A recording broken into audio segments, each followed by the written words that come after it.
হচ্ছে আমাদের এই রিজার্ভ ট্যাঙ্কির পানি বা যেটা আসলে আমাদের ফিল্টার করা পানি। তো দুইটার ভিতরে তফাৎ আপনারা দেখতেই পাচ্ছেন, এটাতে কিন্তু কোনো প্রকারে আয়রন নেই। আয়রন রিমুভার যে প্ল্যানটা করে গিয়েছিলাম, তো সেটার ভিডিও আপনাদেরকে আমি দিয়েছিলাম এবং আপনারা এটা দেখে অনেকেই আসলে এটা করতে ইচ্ছুক, কিন্তু একটা দ্বিধাদ্বন্দ্ব আপনাদের ভিতরে রয়েছে যে এটা আসলে সঠিকভাবে কাজ করছে কিনা বা এটা আয়রন রিমুভ আদৌ করছে কিনা। তো আজকে আসলাম প্রায় 3 মাস পরে আমাদের এই প্ল্যানটা আসলে চেক করতে যে আমাদের প্ল্যানটা ঠিকঠাক কাজ করছে কিনা বা আয়রনটা আসলে রিমুভ হচ্ছে কিনা। তো এটা কিন্তু আমরা কয়েকটা ধাপে আপনাদেরকে দেখাবো। তো দর্শক, আমরা চলে আসলাম বাথরুমের ভেতরে এবং বাথরুমের ভেতরে আসলে আপনারা সর্বপ্রথম যে জায়গায় আসলে বেশি আয়রন দেখতে পাবে সেটা হচ্ছে হাই কমোড বা লো কমোডের যে ফ্ল্যাশ ট্যাঙ্কি থাকে সেটার ভেতরে। অর্থাৎ লো কমোডের বা হাই কমোডের যে ফ্ল্যাশ থাকে, এই ফ্ল্যাশে কিন্তু সবসময় পানি রিজার্ভ থাকে এবং এখানে কিন্তু খুব ভালোভাবে বোঝা যায় যে পানিতে কি পরিমাণ আয়রন আছে। তো আমরা এখন আপনাদের সামনে এটা খুলবো এবং এর ভেতরে আয়রনের কি অবস্থা সেটা আপনাদেরকে দেখাবো, তাহলে আপনারা বুঝতে পারবেন। তো এটা একটু ক্লিয়ার দেখেন, আমরা ঠিক যেমন রেখে গিয়েছিলাম ঠিক তেমনই আছে এর ভেতরে। তো এই যে দেখতে পাচ্ছেন পানির অবস্থা, মানে এর ভেতরে কিন্তু কোনো প্রকার আয়রনই নেই। মানে এটা অফ হোয়াইট কালার, এই কারণে হালকা আয়রন মনে হতে পারে, কিন্তু একদম পানিতে কিন্তু কোনো প্রকার আয়রন নেই। যেখানে কিন্তু খুব বেশি আয়রন ধরা করে বা আয়রন জমে সেটা হচ্ছে আপনার এই যে আমাদের ট্যাপ আছে কিংবা হচ্ছে বেসিন পিলার কক আছে। বেসিন পিলার কক বা ট্যাপে যদি আপনার এই যে মুখে যে জালি থাকে, এই জালিটা যদি একটু লক্ষ্য করেন, এই যে দেখতে পাচ্ছেন এই জালিতেও কিন্তু এতদিন ব্যবহার করার পরেও বিন্দুমাত্র কিন্তু আয়রন আসেনি। তাহলে আপনারা বুঝতে পারছেন যে আমাদের আয়রন রিমুভার যে প্ল্যান্ট সেটা কিন্তু ঠিকঠাক মতো কাজ করছে। আমরা এখানে 2টা গিলাস নিয়ে আসছি, দেখতে পাচ্ছেন। আমরা এখন ট্যাঙ্কি কিন্তু লোড দিচ্ছি, সরাসরি আমাদের মোটর থেকে পানি উঠছে। তো সেই পানিটা নেব এবং আমাদের যেখানে যে রিজার্ভ ট্যাঙ্কি রয়েছে এটাতে যে পানি রিজার্ভ হয়েছে, অর্থাৎ ফিল্টারিং যে পানিটা রিজার্ভ হয়েছে সেটাতে এক গ্লাসে পানি নেব।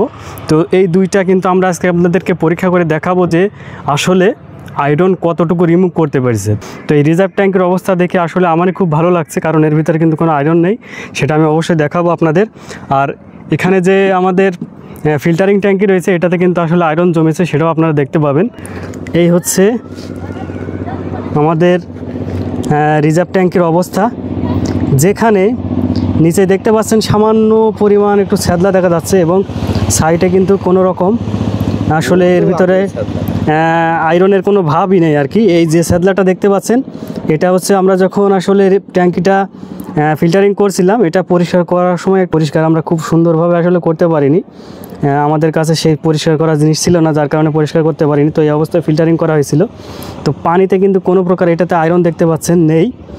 আর এখন আপনাদেরকে যে ট্যাঙ্কিতে আমরা ফিল্টারিংয়ে যে মালামালগুলো দিয়েছিলাম সেটা যদি দেখাই, তো দেখেন এটাতে কিন্তু আয়রন দেখা যাচ্ছে। আপনারা ভালো করে দেখেন, এটাতে কিন্তু আয়রনের পরিমাণ আপনারা বুঝতেই পাচ্ছেন। পাথরগুলো দিয়েছিলাম, পাথরেও কিন্তু আসলে আয়রন জমে গিয়েছে, দেখতে পাচ্ছেন। আমরা এটা থেকে 1 গ্লাস পানি নেব এবং আমাদের যে রিজার্ভ ট্যাঙ্কি রয়েছে যেটা আয়রন মুক্ত পানি আর কি, সেটা থেকে আমরা পানি নেব এবং আপনাদেরকে পরীক্ষা করে দেখাবো। তো অলরেডি দেখতে পাচ্ছেন আমার শ্বশুর কিন্তু আসলে এখান থেকে পানি নিয়ে খাওয়া শুরু করেছে। তো সর্বপ্রথম দেখতে পাচ্ছেন আমরা যে আমাদের আয়রন মুক্ত যে পানি সেটা আমরা এক জায়গায় রাখলাম এবং আমার কাছে দাও, আমি 1 গ্লাস পানি আপনাদেরকে নিয়ে দেখাই। এই যে দেখতে পাচ্ছেন আয়রন যুক্ত পানি আর কি, আমরা এটাও কিন্তু 1 গ্লাস নিলাম। তো এখন এই দুটো আমরা পরীক্ষা করে আপনাদেরকে দেখাবো। আমার ডান হতে হচ্ছে সরাসরি টিউবওয়েল থেকে যেটা হচ্ছে এই পানি, আর এটা হচ্ছে ফিল্টারিং পানি।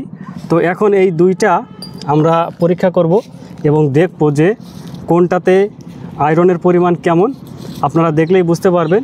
তো আমরা এখানে যে পাতাটা নিয়েছি এটা হচ্ছে পেয়ারা গাছের পাতা। তো এই পেয়ারা গাছের পাতায় কিন্তু আপনি বুঝতে পারবেন যে আয়রনের পরিমাণ কি পরিমাণ আছে। তো এখন আমি এখানে যদি আমি ভালোভাবে এটা যদি গুঁড়া করি, তাহলে কালারটা আপনারা দেখলে বুঝতে পারবেন যেটা আসলে আয়রন বেশি থাকবে সেটার পানি কিন্তু ডিসকালার হবে, আর যেটাতে আয়রন থাকবে না সেটার পানি কিন্তু ডিসকালার হবে না। তো অলরেডি কি দেখতেই পাচ্ছেন, তো দেখেন আপনাদের সামনেই কিন্তু এটা দেখালাম। তো এটা হচ্ছে টিউবওয়েলের পানি সরাসরি যেটা আমাদের ট্যাঙ্কিতে আসছে, আর এটা হচ্ছে আমাদের ফিল্টার করা পানি যেটা দেখতে পাচ্ছেন যেমন পানি ঠিক তেমনই আছে, শুধু হচ্ছে কোনো রকম একটা কষ মনে হচ্ছে, কিন্তু এটা দেখেন কি অবস্থা হয়ে গেছে। তাহলে এখন বুঝতে পাচ্ছেন যে ফিল্টারিং আমরা যেটা আসলে করেছি, তো ফিল্টারিংটা অবশ্যই কিন্তু কার্যকরী। তো ফিল্টারিংয়ে আমরা কিভাবে ফিল্টারিং করছিলাম এটা যদি আপনারা জানতে চান অবশ্যই কিন্তু ভিডিওটি দেখতে পারেন। তো এটার ভিডিও দেওয়া আছে, তো এর লিঙ্ক কিন্তু ডিসক্রিপশন বক্সে পেয়ে যাবেন। আয়রন রিমুভ করার জন্য এমন ধরনের ট্যাঙ্কি সেট দিতে যাচ্ছেন, অনেকেই জানতে চান যে আসলে কেমন খরচ হবে বা কী মালামালের প্রয়োজন হবে। তো তাদেরকে বলি, এই ধরনের আপনি যদি 2টা ট্যাঙ্কি দিয়ে সেট দেন তাহলে আপনার কিন্তু খরচ একটু বেশি হবে, আর যদি একটা দিয়ে সেট দেন সেক্ষেত্রে খরচ কমবে। কিন্তু একটা দিয়ে যদি আপনারা আয়রন রিমুভার প্ল্যান্ট তৈরি করেন সেক্ষেত্রে একটু কার্যকারিতা কম হবে এবং আপনার বাথরুমে যে স্বাভাবিক পানির স্পিড সেটা কিন্তু কমে যাবে। তো এই কারণে আপনাদের আমরা বারবারই আসলে বলে থাকি যে 2টা ট্যাঙ্কি দিয়ে আপনারা যদি করেন তাহলে 2টা ট্যাঙ্কি দিয়ে আয়রন রিমুভার প্ল্যান্ট করতে পারেন। দেখতে পাচ্ছেন একটা ট্যাঙ্কি রয়েছে 500 লিটারের, আর এখানে কিন্তু একটা 1000 লিটারের ট্যাঙ্কি আছে। তো আপনার বাথরুমের চাহিদা অনুযায়ী আপনি রিজার্ভ ট্যাঙ্কিটা কম কিংবা বেশি নিতে পারেন। তো এখানে 3টা বাথরুম এবং একটা রান্নাঘর আছে, যে কারণে 1000 লিটারের ট্যাঙ্কি দেওয়া হয়েছে। অর্থাৎ আমাদের আয়রন রিমুভ হয়ে এখানে কিন্তু পানিটা সঠিক পরিষ্কার পানিটা বা হচ্ছে আয়রন মুক্ত যে পানি সেটা কিন্তু এখানে রিজার্ভ হবে এবং এখান থেকে আমাদের বাথরুমে সাপ্লাই হবে। তো আপনারা যদি 2টা ট্যাঙ্কিতে করতে চান তাহলে উপরে যে ট্যাঙ্কিটা দেখতে পাচ্ছেন এমন ধরনের একটা 500 লিটার ট্যাঙ্কি নেবেন এবং আপনার চাহিদা অনুযায়ী একটা ট্যাঙ্কি নেবেন। তো এই ট্যাঙ্কি সহ রিমুভ করার জন্য যে মালামালের প্রয়োজন সেগুলো সহ কিন্তু এতটুকু সেট দেওয়ার জন্য কিন্তু 10,000 টাকা আসলে বাড়তি মালামালের প্রয়োজন রয়েছে। এখানে দেখতে পাচ্ছেন এই ট্যাঙ্কির উপরে কিন্তু এই ট্যাঙ্কিটা বসানো, অর্থাৎ আমরা এই কানেকশনটা যাতে এই ট্যাঙ্কিটা যাতে কানেকশনটা উপরে থাকে এবং এটার কানেকশন যেন নিচেই থাকে, ঠিক সেইভাবে কিন্তু উঁচু করে আপনার গেঁথে নিতে হবে। তো এটার ভিডিও আমি অবশ্যই দেখিয়েছি, আপনারা দেখে নিতে পারেন। তো সেটা নিয়ে আমি আর বেশি কিছু বলবো না। তো এখন কথা হচ্ছে এমন ধরনের প্ল্যান করতে কি মালামালের প্রয়োজন হয় আপনারা অনেকেই জানতে চান। তো এখানে আমরা যে জিনিসগুলো ব্যবহার করছি, প্রথমত আমরা এখানে ব্যবহার করছি সিলেকশন বালি, যেটা হচ্ছে সিলেট বালি বলে পরিচিত। এখানে 5 সেফটি দেওয়া হয়েছিল। এরপর ছিল M4 সাইজের পাথর, যেটা হচ্ছে দেওয়া ছিল 5 সেফটি। এরপর দিয়েছিল আপনার সরাসরি যে বালু আমরা যেগুলো কনস্ট্রাকশন সাইটে ব্যবহার করে থাকি, এই বালু দেওয়া ছিল 5 সেফটি এবং সর্বোচ্চ মোটা যে পাথরগুলো রয়েছে এগুলো 5 সেফটি। তার একটা জিনিস আমরা এখানে দিতে পারিনি, সেটা হচ্ছে কয়লা, অর্থাৎ কাঠ কয়লা। এটা যদি আপনারা দেন তাহলে দেখা যাচ্ছে যে সিমেন্টের বস্তা কিংবা হচ্ছে অন্য যে কোনো বস্তার 1.5 থেকে 2 বস্তা দিলেই কিন্তু ক্লিয়ার হবে বা হয়ে যাবে। তো এই হচ্ছে মোটামুটি মালামাল। আর আপনারা যারা কমেন্টস করছিলেন, আমি আপনাদের নিশ্চয়তা দিয়ে বলতে পারি যদি আপনারা এইভাবে প্ল্যান করতে পারেন 100% কিন্তু সঠিকভাবে আপনি আয়রনটা রিমুভ করতে পারবেন। তো এটা নিয়ে আমাদের ভিতরে কিছু দ্বিধাদ্বন্দ্ব ছিল, যার কারণে আমরা আজকে সশরীরে কিন্তু এখানে হাজির হয়ে এটা পরীক্ষা করে গেলাম। তো আপনারা যারা করতে চান আমাদের সাথে যোগাযোগ করতে পারেন। তবে একটা বিষয় হচ্ছে আমরা যশোর জেলার বাইরে কিন্তু ভাই যেতে পারবো না। যশোরের ভেতরে কিংবা যশোর জেলার আশপাশে যারা আসলে এই প্ল্যানটা করতে চান আমাদের সাথে কন্ট্যাক্ট করতে পারেন। আমরা আপনাদেরকে সশরীরে যেয়ে কিন্তু আসলে প্ল্যানটা করে দেব। আর যারা দূর দূরান্ত থেকে দেখছেন আমি তাদের উদ্দেশ্যে বলি, আমরা যেখানে হাজির হতে পারবো না তাদের জন্য কিন্তু আমি এই প্ল্যানটা আসলে কিভাবে করেছিলাম সেটার কিন্তু একদম ডিটেলসে ভিডিও দেওয়া আছে, সেটার লিঙ্ক কিন্তু এই ভিডিওর ডিসক্রিপশন বক্সে দেওয়া থাকবে। আপনারা সেখান থেকে দেখে নেবেন, প্রয়োজনে আমার সাথে কন্ট্যাক্ট করে কথাও বলতে পারবেন যে কিভাবে কি করতে হবে, সেটাও কিন্তু আমি আপনাদেরকে অবশ্যই জানিয়ে দেব।